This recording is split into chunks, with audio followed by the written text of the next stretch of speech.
podcast to honor the gods. This better come with a sacrifice. Deus Ex Media. Content Capable acknowledges the Indigenous people on the land on which we record this podcast, the Turungurung people. We offer our respect to their elders, past, present and emerging, and extend that respect to all Aboriginal and Torres Strait Islander people. Sovereignty was never ceded.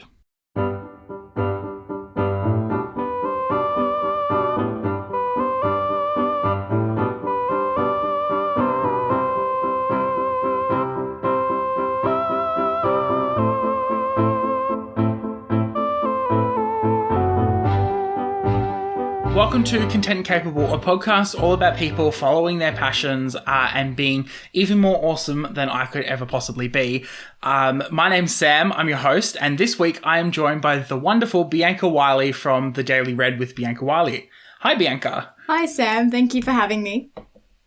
Bianca, for those who may not recognise your voice, could you explain what The Daily Red is and also a little bit about yourself as well? Yeah, of course. So The Daily Red is a podcast which I started last year, mid-last year, and it's a podcast all about the Brisbane art scene and all about the different types of artists that we have within the scene. So, for example, one week I may talk to someone who has a disability, whether that is a physical disability or a neurodiverse. First Nations, someone who has been in a major production or puts on their own production, people who are CEOs of big arts organisations in Brisbane. So it's quite varied in terms of who I speak to, and that's to give, a lot of scope to different people within the scene and be across all of it. And we're also expanding into visual arts this year, which is something that I myself don't have a lot of knowledge about. I come from a performance background, sort of like you, Sam. French horn, singing, drama, was the lead in my school musical. So visual art is something I've never really done or covered. So I'm looking forward to that and talking to those artists as well. And a little bit about me. I met Sam at 4ZZZ. We both started as interns. Well, actually, Sam was my intern boss, so to speak. I started as an intern. I felt like I was more the intern than you guys were. Like, you guys were all running rings around me, and I'm just sitting here going, trying to pretend that I have some control over what you guys all did. Oh, you don't give yourself enough credit, Sam. Well, anyway, after my internship finished, I then moved on to the Saturday Brisbane Line show at 4ZZZ, which is the news and current affairs show. I was lucky enough with Sam to go through the announcer training as well, so I panelled that show and have a team of interns that work alongside me, and we produce content for the show. And I'm also a casual radio producer and digital journalist for ABC Radio Brisbane, so you might see some of my news articles from time to time on the ABC website. Yeah, no, it's so fascinating speaking to people who are almost in step with, my career progression, and it's kind of scary to know that we're all going at this industry, journalism at the same pace. There's a lot going on in the industry, and it's so kind of exciting. I know you've probably answered this 1,000 times because it's the one question every podcaster kind of asks each other. Why did you start The Daily Red? What was the spark for you to start the podcast? Look, I wish I could say I thought of it on my own, but I actually had an old friend who came up with the idea and said, you should do a podcast. And I thought, that's actually a really good idea. It's great to have your own portfolio and your own work. And I really started to enjoy it. And I thought to myself, what is something that I would cover? Oh, probably the arts. That's where my knowledge and expertise really is. That's probably something I would have done if I hadn't gone into journalism. And the reason why I went into journalism was because it kind of combined the arts where you're talking to an audience and my love for history and English, which was investigative and writing. And that, it was very fulfilling to me to have do something which combined all three of my passions. So yeah, the podcast really came about after figuring out what I wanted to do, which was cover the arts, and had gotten a little bit of experience at 4ZZZ talking to people interviewing people using software like Reaper, which, still to this day gets the best of me from time to time, but we're working through it. Look, I think every podcaster has like that mild bit of trauma from audio editing or something to that effect. I know other creators on the Deus Ex Media Network, we all end up having a bit of a trauma dump every now and then about the woes we have with editing, and everyone uses like a slightly different processing, different effects and different software, so it's always very fascinating as to like what specific problems people are dealing with. So all well and good. Reaper getting the best of you. I use Audacity myself, so it's always a lot of fun. But yeah, so through having conversations about people in the arts, have you felt how do you feel it's changing the arts landscape by creating a podcast like this? Look, I think the purpose of my podcast is really to give the voice to people who don't usually have the chance to speak on mainstream media, and also bring about issues and things they'd like to change and give them that platform to share their voice. For example, one of my favorite episodes, which I've done so far, which was the first episode of season 2, which launched 2 weeks ago, I spoke to Oliver Hetherington Page, who is an artist who has autism and his own one-man show. And he discussed when he was looking into some roles and it said diversity encouraged, often disability wasn't listed. And that to me is unbelievable, considering if you're thinking of someone who is diverse, one of the biggest groups that would fall under diversity would be disability. So definitely having that platform to speak to people who usually wouldn't have the chance to share that story and their thoughts and things I'd like to see change in mainstream media. Yeah, it's kind of very, very fascinating that, the arts industry, while super interesting and... sorry, Siri has activated and it is... I don't know. It's whenever I say the S words. But the arts industry is so fascinating because there is a part of it where we are all very progressive people, we're all about inclusion because financially it makes sense. It makes sense to include as many people as possible within the work that you do. It brings more people into theatres, it brings more people into concert halls, into art galleries. It makes more people listen to music or consume the content you're creating. But on the other side, there is this not laziness, but this efficiency complex that we kind of have where we are so obsessed with becoming as efficient as possible that we leave people behind. So on one hand, we're very inclusive and we want more people to be included, but these people are being left behind by our desire to be as fast moving as possible and be as, on top of the curve as possible, because there is that fear that we aren't going to be on top of the curve and we are going to sink into irrelevance. And it's kind of scary, to be honest. For sure. I mean, we've definitely come so far in terms of inclusion. And on Thursday, I spoke to a lady who helped Brisbane City Council plan the Valley to be a more accessible place for people with a disability if they want to go to a venue. But we still have so much work to do. And she said, even in a lot of these venues, they still do the bare minimum of what is required for accessibility. So yes, there is still work to do. And it's great to be able to talk to people to share what they would like to see improve even when the minimum standards are met. And the other thing about the podcast is also for people who have an interest in the arts to hear either advice from people who are quite, what's the word I'm looking for? Will come to me, well known in the arts, in Queensland especially, who have quite a high profile and a lot of experience. So to give some advice or behind the scenes of what it's like to actually perform and the reality of what it's like putting together a show. It's all those sorts of things that are covered within the podcast. Mm-hmm. It's so interesting, I think, being a member of the arts. We are journalists. We are sit under that kind of arts umbrella. And we aren't very inclusive ourselves either from time to time as well. You know, I think things like journalism are very speed focused, right? We've got to get that story out as fast as possible. Even in a newspaper that's only produced once a week, we spend the whole week working as fast as possible to create a full newspaper within a week.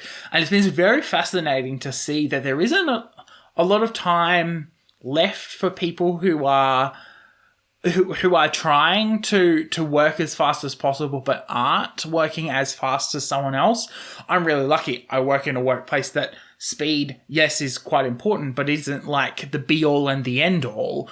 But there are other newsrooms, even within the organisation I work with, that speed is a lot more important and volume of production is important. And I'm sure that, my bosses and their co-workers would take into account people's abilities and disabilities. But it is kind of scary knowing that it's not a very friendly place to start with, let alone trying to encourage people to work or, uproot their lives to come and work in a place that is so far away from their routines and bits and pieces. Oh, absolutely. I have so much respect for you, considering that you've moved from Queensland to regional Victoria. And yes, there's always that sort of debate with yourself, especially as a journalist, when you finish your degree, are you going to move interstate? And you always have to decide, is that the path for me? And I believe that ultimately one day I will end up having to do that.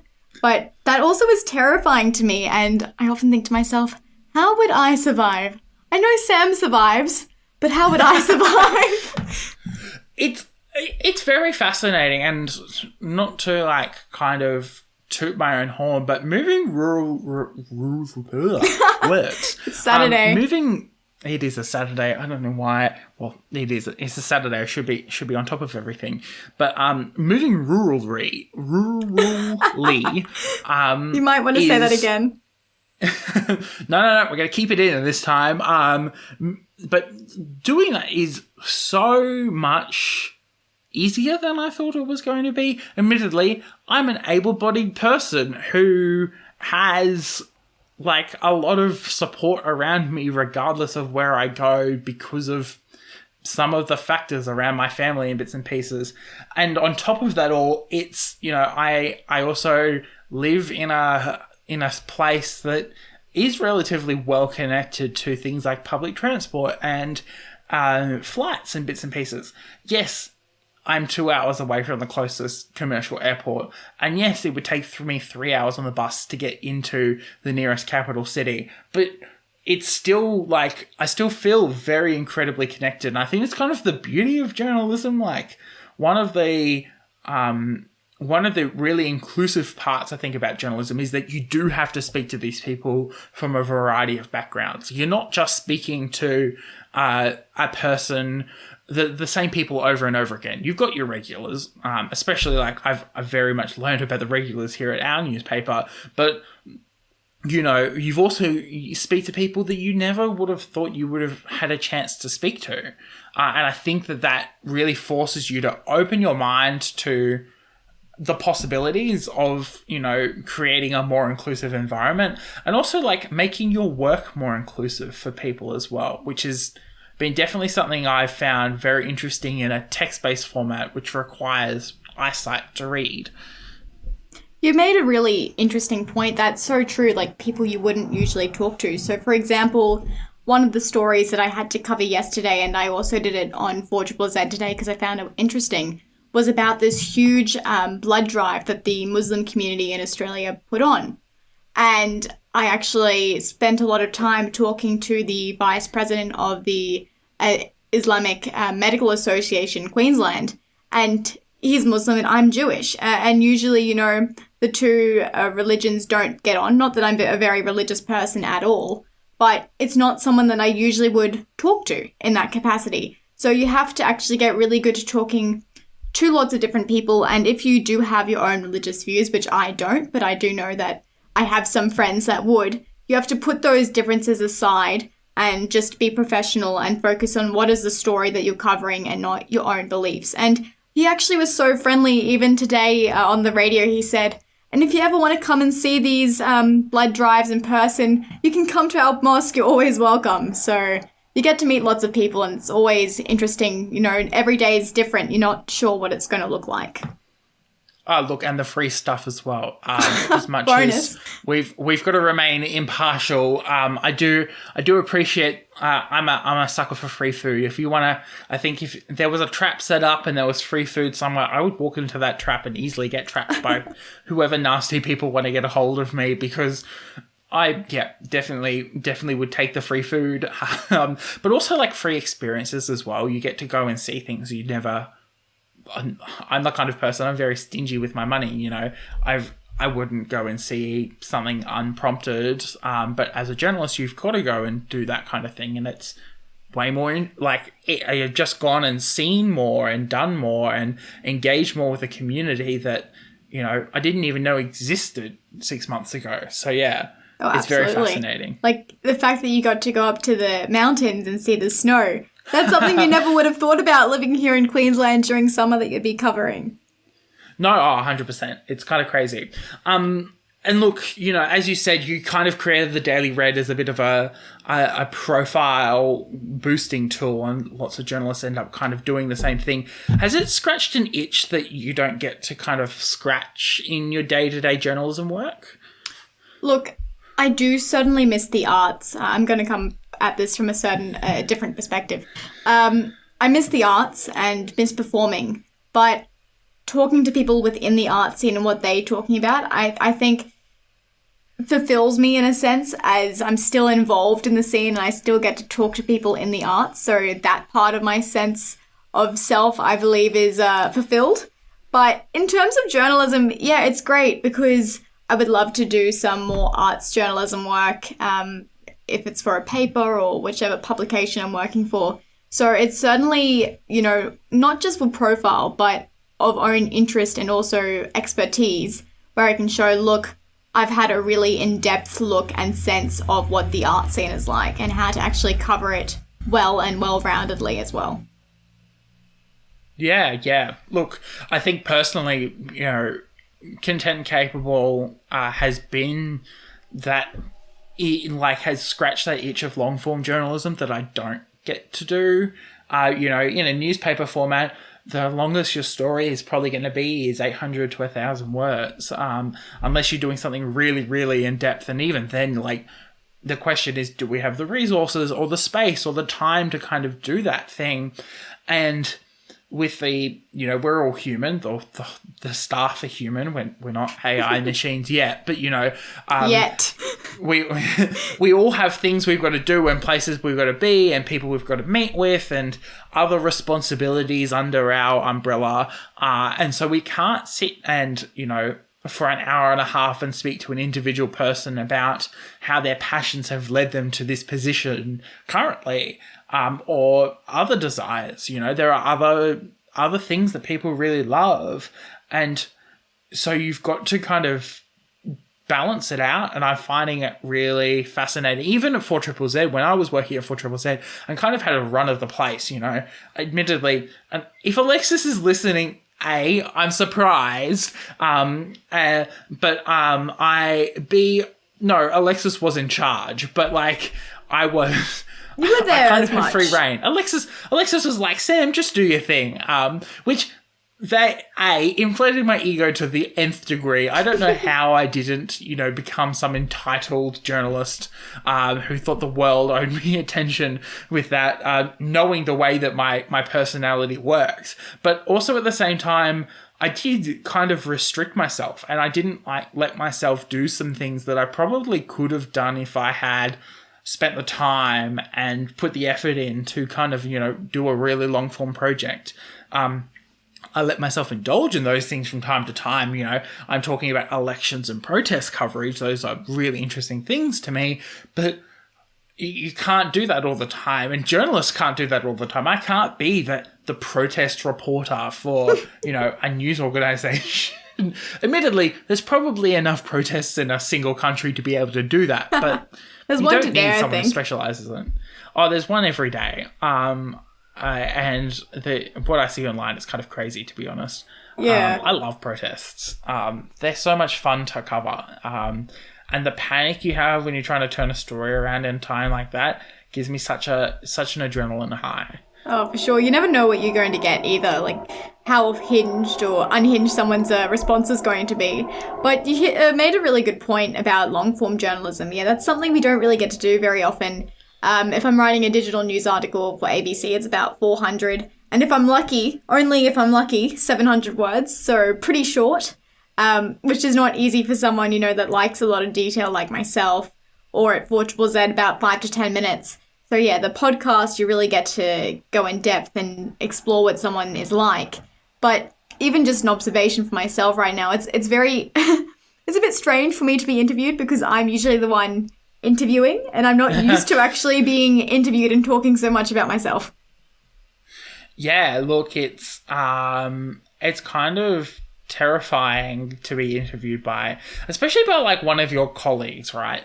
I had it happen a couple of weeks ago, and of all things, I'm editing the episode where I complained about it right now for an episode that's coming out on Monday, and I'm like sitting here going, oh really? Like, I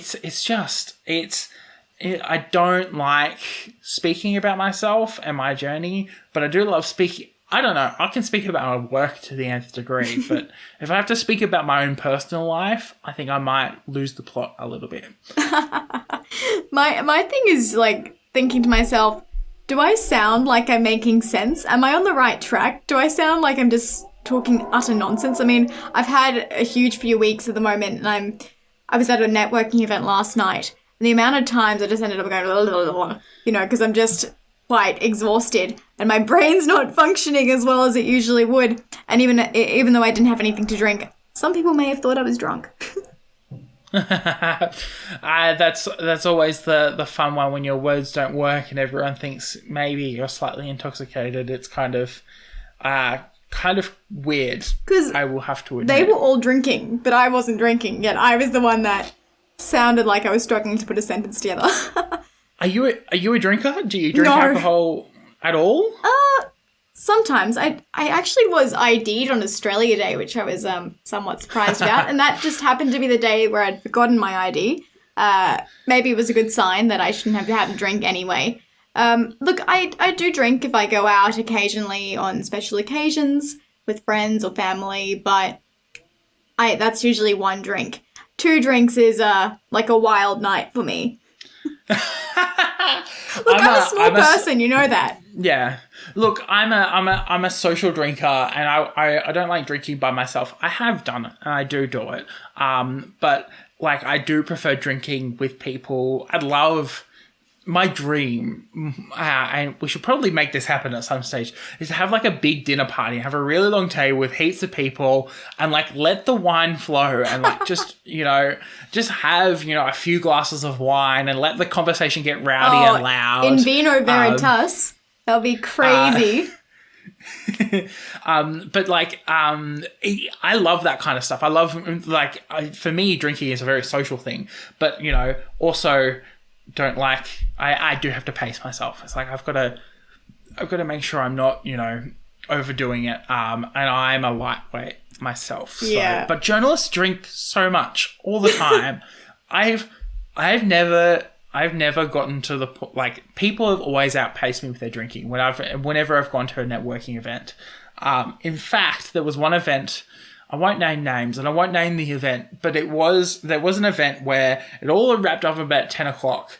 Most people had kind of gone home, and there's this group of journalists I was hanging out with, all radio journalists, coincidentally, and we're like, well, this is kind of not great to finish now. No, I wasn't saying anything. I was the dumb community journalist in the group, and they're like, well, let's just go to another bar. And so we went to another bar, and we got like another round of drinks, and I'm like, wow, like this is A, late, and B, this is a fair amount of alcohol that we've all just had. Like plus money. Drinks are becoming so expensive these days as well. I don't mind that, to be honest. It forces me not to drink that much. Fair enough. The one very new cultural experience for me was actually your birthday, Sam, where I picked up a few bottles of soft drink because I didn't really want to drink that night. And people were just saying to me, oh, I probably wouldn't drink that. There's a vodka in there. So finding a drink that actually had no alcohol was a mission. Oh, yeah. Like, it's so hard sometimes to kind of like see what's going on and like understand what's going on, especially when like everyone else is kind of like operating at a different level as you, and it's so weird sometimes. Yeah, absolutely. When you see 3 different spirits mixed together as well, and you're just like, is this a good idea? I feel sorry for your liver. My 21st got messy. It got very messy. It was my first uni party. Oh wow! Congratulations. Yeah. No, it got wild. It wasn't too wild. It was very tame. It was fun. I liked some of the stories I've heard. Yeah. But yeah, no, it's kind of weird, all the crazy things as a journalist you kind of experience. And because I said this before as well, journalists kind of straddle the line between what's this called? From like a corporate kind of side to an art side. And so you kind of see not the best of both worlds, but you see both sides of like a coin. Like when an artist is complaining about X, Y, and Z, you go, well, you know, ABC might be the factor that causes it from like a corporate perspective. And the distrust that some people have because you do dabble in both sides has been very strange to experience. Oh, I love reading comments on any of my ABC stories. People just always want to have a go at the ABC. I don't know what it is, but it's kind of like, did you really need to post that in public? I don't know what your comment's going to achieve. It's really just being very petty. But you're right. Something that somewhat frustrates me, but I suppose there's some truth to it, is Alexis's comments about the fact that journalism is becoming deprofessionalized. And that to me is very concerning, especially as we're seeing, you know, more job cuts, it's ChatGPT, whatever it's called. What's it called? ChatGPT or something? ChatGPT, yeah. ChatGPT. You know, everyone's raving about that at the moment. Those things are very worrying. But you're right. We kind of are that industry in between where it's not really a corporate industry, but it's not the arts, but you relate to both sides. And people, I think, in journalism either come from one side or the other. For example, when we went around in the room for one of my big university lecturers in semester 1 of uni, the lecturer asked, what are your interests? I'd say half the people in the room actually said, like myself, they were interested in the arts. And the other half were, you know, more interested in business. So, yeah, it is that, like, medium kind of middle point. Yeah, it is very fascinating. The amount of friends that amount of mutual friends we have who you do it to actually study law or study business with their journalism degree is weird, I want to say. It's like, you know, there is this weird worry that because it's a bit arty that like it might fall through, and it's like, ooh, law might be a good backup and do both at the same time, or at least that's like one set of logic. That I suppose the other set of logic is like court reporting and understanding a court system, which I've actually had to do court reporting now. It's kind of weird. Well, yeah, it's interesting that you say that. I've met so many people, especially during Welcome Week for the Journalism Society, who said they were law and journalism students. And look, I haven't deferred my law degree, but I'm not doing any law subjects at the moment. And Mum was actually the one that said to me, look, Bianca, you're not going to enjoy law. And I kind of thought, well, you know what? I'm going to prove you wrong. Turns out my mum actually knows me quite well, and I'm not really enjoying law. And who knows if I'm actually going to finish it. But the reason why I did do law was, one, you know, there always is that sense of maybe I'll have more luck and job security or more opportunity because I have more strings to my bow. And also, oh, maybe a degree like this will help me with court reporting, or it will help me with political reporting. And that's sort of why I did it. But I think you end up coming to a point in your degree where you realize that it's either going to be one or the other. And I think in first year, I realized that pretty quickly, that the only thing I wanted to do was journalism. So now the debate is, do I want to finish that law degree so I actually have an extra string to my bow? Or do I want to finish it to get my journalism degree finished as quickly as possible and just start working in the industry? Yeah, look, it's a really fascinating intersection of like being early in our careers as well. It's like, where do we go from here? Do we dive right into journalism? Especially, I suppose you as a woman as well, like so many female journalists who sit really high up in our profession here in Australia have stood down. Like they've taken smaller roles, or they've backed off, especially in the light of the election and the visceral hate that some people directed towards these journalists who were doing their job. Like there wasn't much more that these journalists could have done to have done their job as best they could within the confines of their organisation. And yet, people directed such hate and vitriol towards them and not their male counterparts who, don't receive the kind of disgusting comments that you see on the internet so often. Yeah, the thing that was really interesting was last night, this networking event was actually a women in media event, and I love going to these events. They're a nationwide organisation, and they do a lot of work in Queensland. And they had a panel last night for International Women's Day, and the focus was mostly on gender pay gap and also women in leadership within newsrooms. And one of the panelists said the issue is a lot of women end up in leadership positions within newsrooms, end up in areas like innovation. She said like nothing kind of, it's there, but it's not really important. And she said, unless you control the people and unless you control the money, you don't have any power. So that to me was just a point that really stuck in my mind.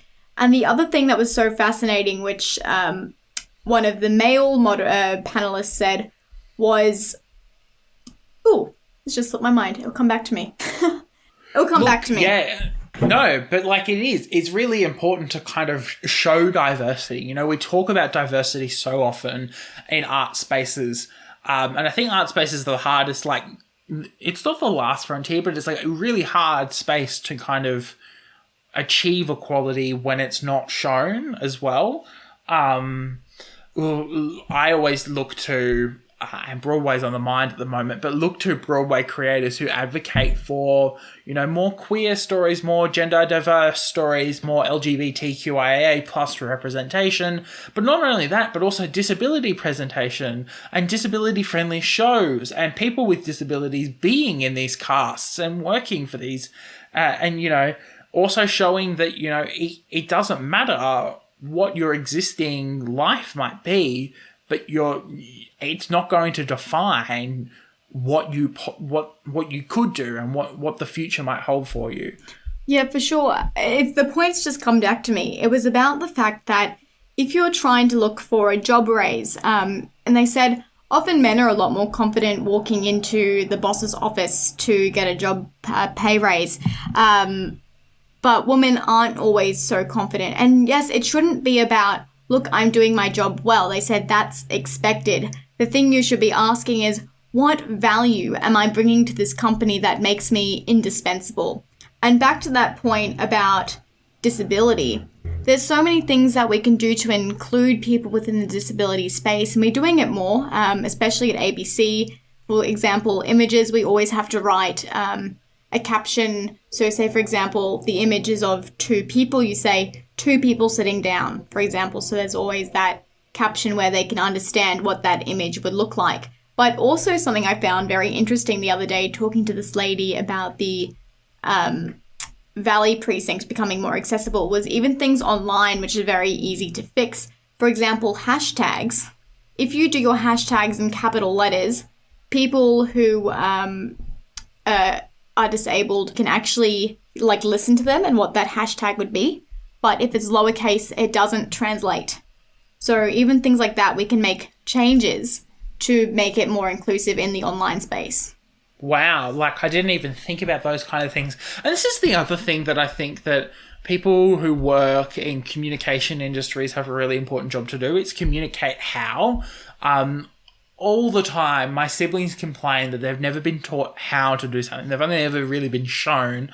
And showing isn't teaching. And, you know, teaching someone how to create, you know, as simple as stuff as like cooking a dinner, but also, you know, how to create more accessible content and how to use a wider variety of sources. You know, I went to a cultural diversity event a couple months ago where they turned around and said that you don't need to have the Islamic person on just for Islamic issues. You could have them on, you know, if they've got an expertise in you know, in dentistry or whatever, you know, you don't have to use their cultural heritage or their disability or their sexuality as the only reason why you use them in an interview or use them in content. They can just be a queer person on stage, or that character doesn't need to be central to the plot, but they could just definitely be queer. Like that kind of stuff, I think, and normalizing things like that is really important. Yeah, something I've been having with a conversation I've been having with a lot of the artists, especially Oliver in particular, is yes, quotas are great. Like you said, are we looking at someone with a diverse background or someone with a disability or who's LGBTQ+? But maybe we shouldn't be saying, let's try and fill these boxes. An artist is an artist, which is why I called that episode An Artist is an Artist, because we should be pushing for equality, not just to show, yes, we've ticked the box, but everyone is equal, and if that person's the right person for the job or the role, that's who it should go to, not because they tick a box. Because I feel like if they just tick a box, then there's also that sense of guilt on their part, because they feel like, oh, maybe I've just gotten this role, or maybe I've just gotten that job because I feel that quota. And don't get me wrong, I'm sure there are people that also see that and think, oh, that person just got it because, you know, they may be a First Nations person, or they may be LGBTQ+, and it's not just about their own expertise and capabilities. Yeah, it's kind of, I don't know. It's a very much a shortcoming of the profession, and I'm really hoping that in the future we get to kind of change that narrative and make it more accessible without question, which I'm looking forward to. It'd be really exciting to see that kind of thing happen. And creating a more inclusive environment and a more welcoming environment is just so important. Absolutely. Look, like I said, we are doing the bare minimum at the moment, but there's always room to improve. And talking to the people on my podcast where I get to talk to them, especially within these more marginalized groups, you get to hear things that you wouldn't even know and things that we really should be improving. Yeah. And I think that that's really important, and starting a consistent dialogue, you know, and engaging with people and having conversations with people outside of our profession who don't fit the mold of a cishet person who is not racially or culturally diverse. You know, outside of those people, we should be, you know, looking for more people to interact with in our day-to-day lives as well, which I think has been really, really important to me, is, you know, looking beyond the automatic circles that kind of are created and really assess and critically think about the circles that I am a part of.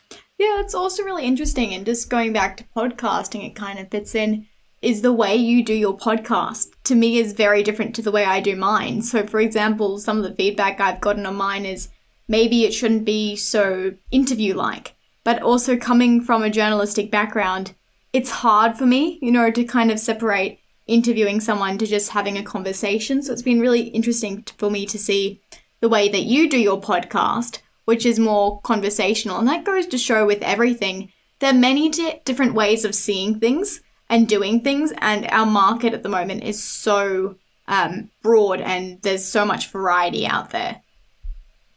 Yeah, it's very, very fascinating, and I think that, you know, we are, you know, at a crossroads at this point. We can push forward and deliver even better content and really more informed content about, you know, what is really important to the communities who are most impacted by discrimination and bits and pieces, or we can not embrace that. And I think we're heading in the direction of actually embracing, cultural, sexual, gender and ethnic diversity, to really show that, this world is not just, a representation of a small group of people. Yeah, it's really interesting. I often have a conversation with Dom and Alexis after doing Brisbane Line, and today came up, I was like, wouldn't it be great if I could go back to the 1950s where people, used to write romantic love letters and things like that? And then Dom goes, but women didn't have gender equality. I'm like, yeah, that's true. That's true. And I feel like sometimes we forget that as well, because we were lucky enough to be born in a generation where this has become sort of the norm. But you go back 70 years, that was not the case. And we also shouldn't take that for granted. Yeah, exactly. I think it's one of those things that, like, obviously, I don't know, sending letters sounds amazing, but you also need to understand that you didn't have rights. Yeah, exactly. And that's very important in the general context of our lives. You do need to have rights and bits and pieces. Yeah, and he was like, you probably wouldn't have been able to be a journalist back then either. I'm like, oh, that's probably right as well. So yeah, it's always, I feel like it's a good wake-up call. It is a very good wake-up call, and it's good to be reminded of those things, I think. Bianca, you said very much early on that you've worked very much in the performing arts as well. You haven't done a lot, from my understanding, you haven't done a huge amount in the actual performing arts space. Would you ever go back to performing? Look, I think about this all the time. I haven't actually been able to perform since leaving school. So during year 12, I played Cinderella in my school musical. I then sat my Trinity ATCL exam, which is the diploma exam. And then I was lucky enough at the beginning of last year to play professionally for Ballet International Gala as a French horn player. But apart from that, you're right, I haven't performed, and I just now cover the arts. And, as much as I'd like to be able to go back and perform, and during Market Day, I did go and talk to a few of the student-run organisations, I just don't think I have the time anymore. And it's sort of, where's your focus? And my focus is my career at the moment. It is being a journalist. But through my podcast, I can still, get that dose of the passion that I really enjoy. And I'm lucky enough, to go to a lot of performances and see other people perform. And that that for myself brings me all the joy I need. Yeah, look, what do you consider, not engaging with the performing arts? Like, what exactly would would you go and play in a community concert band or a community orchestra or something? It's not that I don't have the want. I most certainly do have the want. And every time I go and talk to the student-run groups, they give me the dates as to when they, rehearse. And I just don't, in my calendar, have the space. And I know you did a lot. And I always have so much respect for you because you always were very busy.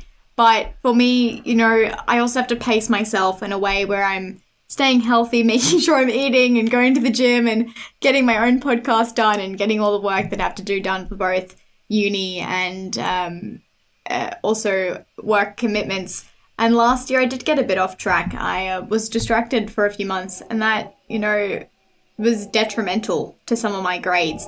And so this year I'm much more focusing on just a positive work-life balance. Not that that always happens, but look, at this stage, I just don't have the capacity to do it, but I do want to, and who's to say I won't come back in a few years' time, but at this stage, I'm just not in a position to.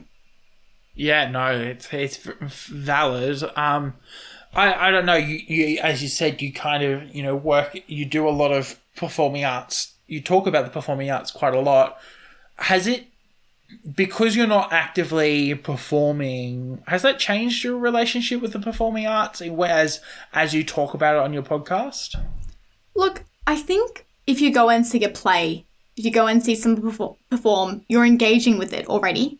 So it's not great to say that you haven't engaged, because if you've gone to first seek out someone who's performing, you've gone to buy a ticket and you actually show up and you watch it and you enjoy it, that's engaging with it.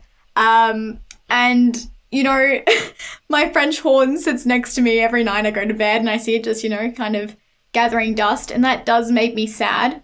But I still get to talk to people. I still get to explore and hear more about what they do. And like I said, that for me at this stage is enough. Yeah, look, it's such a complicated, like, performing arts is one of those things where there's all this talk about keeping on the pulse and keeping a part of the community. And oftentimes I'm like mildly terrified to not be performing all the time or being a part of a group that is aiming to perform fairly regularly, because I'm worried that I will lose touch very, very quickly in terms of, you know, not just practice on an instrument, but also like my understanding of how the performing arts industry works. Not that it's like a fallback career for me or anything. I don't think I could make a career out of myself performing music. I'm not that good. But, you know, it's also like a worry that I'm still like, I'm a part of this community, and I feel very strongly about the community, but I'm not like, I've got to also like be consistently engaging in it. I think it's the way you look at it. As journalists, who's to say a political reporter is not part of the political scene? I mean, they're there just as much. So why is an arts reporter not part of the art scene? For example, Susan Hetherington is a lecturer at QUT, and I'm sure you had Susan for feature writing. She is a judge for the Matilda Award. She goes to all the events that are put on as VIP events in Queensland. She's very much part of the scene, but she's in media. So why aren't media journalists part of the scene, I think, is not the correct way to think of it. I think we are part of the scene, but we're just not performing. And it's definitely a different side of things. And sure, you sometimes miss as a performer that excitement and that thrill of going on stage. But for me, also, if I was to do that again, I'd have to do it right, and I'd have to do it well and put in a lot of hours to be able to bring it the justice that it deserves. And I know that doing something half-baked is not going to be very fulfilling for me. Yeah, look, it's... I think there's a bit of elitism in journalism as well, that, like... journalism and PR sit very, very closely together. They rely on each other for their continued existence. And when a journalist goes into PR, or a PR person ends up in journalism, there is like not a hate, but like a side eye and a bit of suspicion from one to another. And I think that is maybe probably part of my, not terror, but my worry about like disconnecting from performing. I've also watched many family members stop performing and never really picking up their instrument again either, which I think is also it is hard to go back to, picking up your instrument again and getting back into that regular practice routine, even if it is just going to rehearsals regularly. Yeah, it was really interesting to speak to Rowena, who is the lady that did the Fortitude Valley Disability Report, Accessibility Report, because she herself was actually studying a Bachelor of Music at the Queensland Con to become a professional flute player. And she was actually diagnosed with MS, and I don't know if you know much about MS, but their body temperature tends to fluctuate a lot. My mum used to support MS for many years, and one of the things she would always donate was air conditioners because they need to be in a cool environment. But for her, what she finds enjoyable is actually being able to help these art spaces become more accessible for people with a disability like herself. So for her, she also sees it as she's very involved in the scene, even though it's not the intentional or the path that she thought she was going to find herself on. And she did say to me that she still performs in a community ensemble as well. Yeah. Yeah, it's it's such a multifaceted kind of area as well. Like, there's just so much that can be done, and it feels overwhelming from time to time. And I think that, the role that communicators and journalists have is to let people know that this easy and simple things that can be done to make spaces more accessible, make the performing arts more accessible, make the arts more accessible. Oh, absolutely. Like I said before, we are getting there, but there's still work to do, and I feel very privileged to be able to help share that message, and I think be one of the pioneers in Queensland, because yes, there are a few arts journalists out there, and I'm learning about more and more each day, but my podcast is quite unique as there isn't really another podcast in Queensland which focuses just on the Queensland art scene, and you can think about it in two different ways. Yes, it's very niche, but also it is that platform which is the first of its kind for an area which I think is really picking up. I think by the time the Olympics roll around, Queensland's art scene is going to just get better and better and bigger because we're seeing more artists move interstate. And also with all these venues, which I was discussing with Chris Stewart, the CEO of Q Music, for one of my episodes, we also have that potential for these venues that would have been built for the Olympics to become performance spaces as well. So to be able to be one of the first in a scene which is just growing, for me is, I feel very privileged to be able to talk to these artists. Yeah, look, it's such a really interesting way to advocate for the arts. What are you most excited for in terms of like the next, 5 years? What are you most excited for in the Queensland art scene? Look, like I've briefly touched on, we're seeing Q Music and Brisbane City Council taking a really big interest in the arts, becoming more accessible for people to go and watch. And also we're seeing more people like Oliver Hetherington-Page, who are getting recognition for his work as an artist with a disability, but not just because he's disabled, but just being seen as an artist. I think our scene has the potential to become one of the first in Australia where we're seeing both of these things just becoming a regular part of the art scene.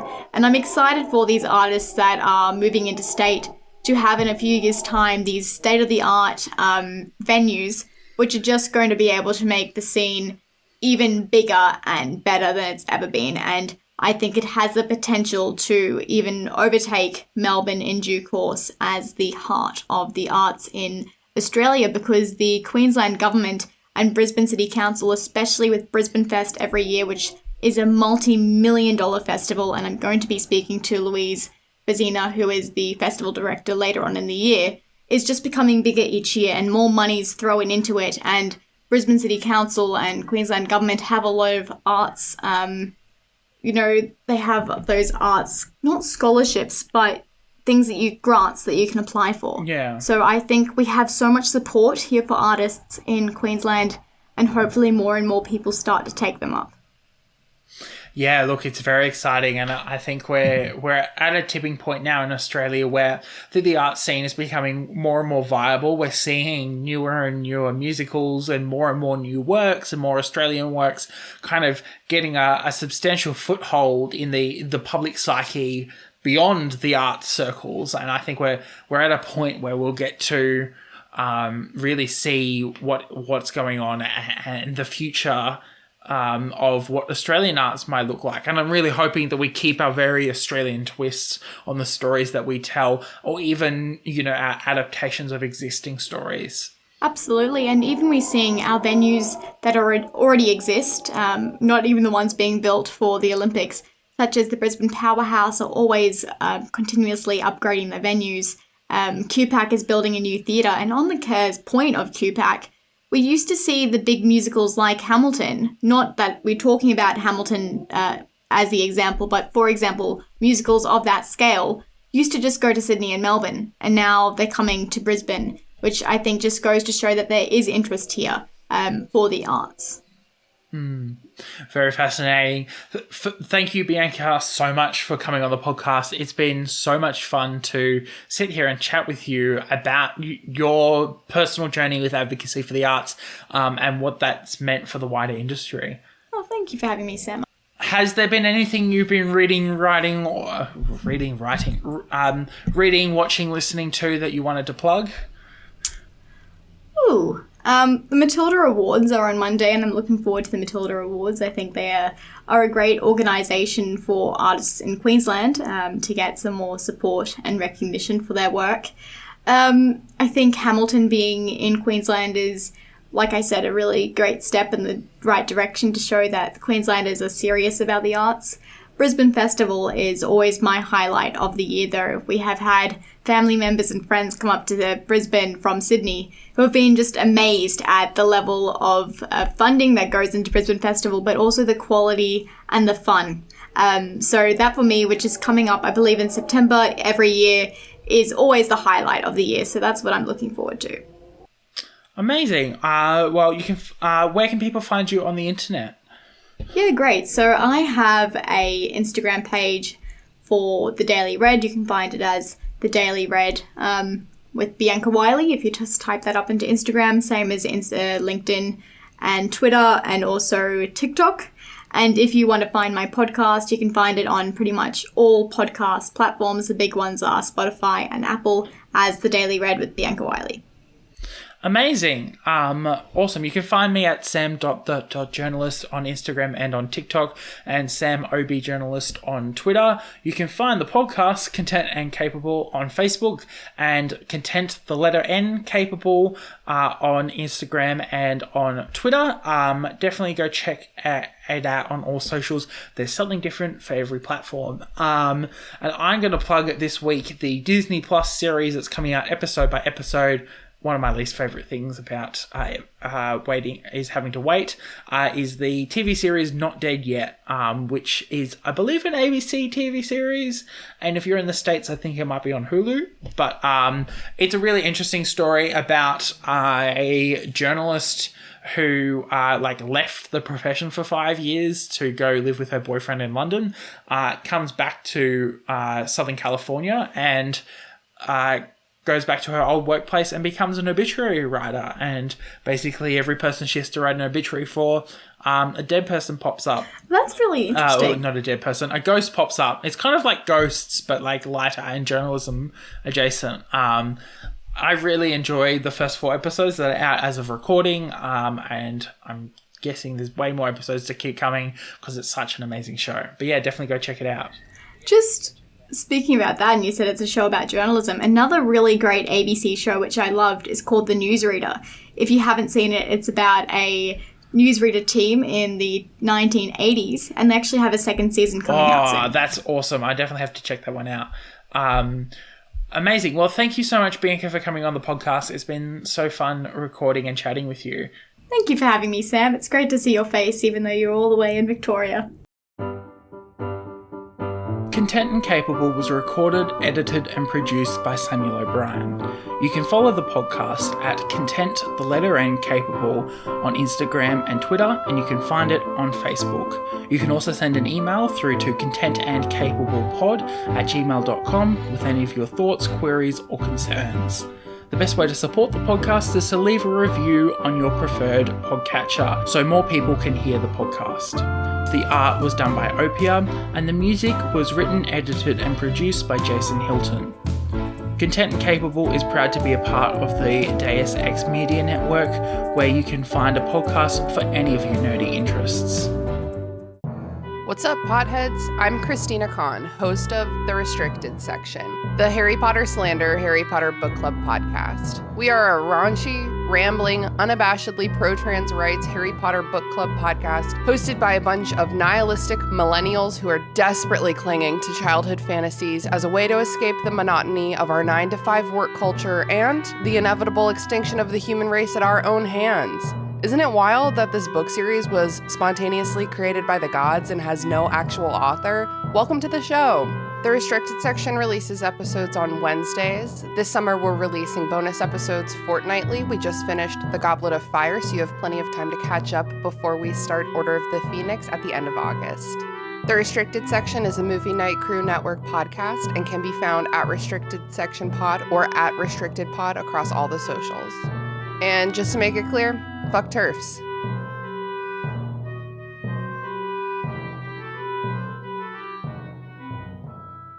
Thank you for listening to Content and Capable. Don't forget to rate and review, and we'll see you next week for another episode.